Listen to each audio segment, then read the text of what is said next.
क्या सच में नेताजी सुभाष चंद्र बोस की मौत 18 अगस्त 1945 को प्लेन क्रैश में हुई थी, या फिर वो भारत लौट आए थे और छुपकर जिंदगी जी रहे थे? सच क्या है, ये जानने की लड़ाई आज भी जारी है। आप देख रहे हैं एक्स एच हिस्ट्री हब, जहां इतिहास सिर्फ बताया नहीं जाता, जिया जाता है। नेताजी वह व्यक्ति थे जिन्होंने अंग्रेजों की हुकूमत को चुनौती देते हुए उनसे सीधी भिड़ंत की। यही वो व्यक्ति थे जिन्होंने आजाद हिंद फौज बनाई और आजादी की लड़ाई को नई दिशा दी, जो भारत के सबसे बहादुर स्वतंत्रता सेनानियों में गिने जाते हैं। लेकिन आज 75 से अधिक साल बाद भी उनकी मौत का सच कोई नहीं जानता। 18 अगस्त 1945 ताइवान का ताइहोकू एयरपोर्ट। कहा जाता है कि नेताजी का जापानी हवाई जहाज टेक ऑफ के कुछ ही मिनटों बाद क्रैश हो गया। रिपोर्ट्स के अनुसार विमान में आग लग गई और नेताजी बुरी तरह जल गए। कुछ घंटों बाद अस्पताल में उनकी मौत हो गई। लेकिन सवाल यह है, उस दिन का कोई असली फोटो नहीं मिला। ना कोई डेड बॉडी कभी भारत लाई गई, ना कोई डीएनए टेस्ट हुआ, और गवाहों के बयान अलग-अलग हैं। नेताजी की अस्थियों के बारे में कहा जाता है कि वो जापान के रेनकोजी मंदिर में रखी हैं। भारत ने कई बार जांच की, बट डीएनए टेस्ट की इजाजत आज तक नहीं मिली।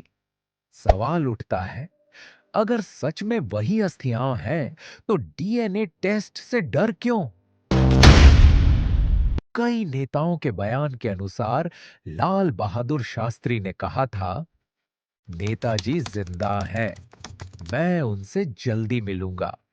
और शास्त्री जी की मौत भी अचानक हो गई। सीआईए और के जीबी फाइल्स, कई डिक्लासिफाइड डॉक्यूमेंट बताते हैं कि 1945 के बाद भी नेताजी को रूस में देखा गया था। गुमनामी बाबा थ्योरी यूपी के फैजाबाद में एक रहस्यमयी साधु रहते थे, जिन्हें लोग गुमनामी बाबा कहते थे। उनके कमरे से मिली चीजें, नेताजी से जुड़े लेटर्स, आईएनए के डॉक्यूमेंट्स, नेताजी के चश्मे जैसा सामान, टाइपराइटर, वही मॉडल जिसका नेताजी इस्तेमाल करते थे, और सबसे चौंकाने वाली बात, हैंड राइटिंग एक्सपर्ट्स ने कहा कि हैंड राइटिंग नेताजी से मिलती है।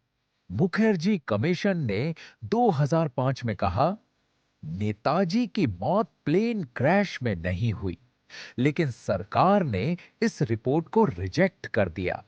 सवाल फिर वही, क्यों? आज भी करोड़ों लोग मानते हैं कि नेताजी 1945 में नहीं मरे थे, बल्कि वो भारत लौटे और छिपकर देश की रक्षा करते रहे। क्या उन्हें छुपाया गया? क्या बड़ी राजनीतिक ताकतों को उनका जिंदा होना खतरा था, या वो खुद एनोनिमिटी चाहते थे? सच जो भी हो, ये मिस्ट्री आज भी भारत का सबसे बड़ा अनसुलझा सवाल है।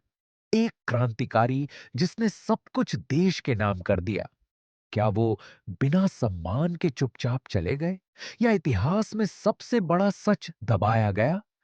आपको क्या लगता है, नेताजी प्लेन क्रैश में मरे थे, या वो गुमनामी बाबा ही थे? अपनी राय कमेंट में जरूर बताएं, क्योंकि सच अभी भी जिंदा है।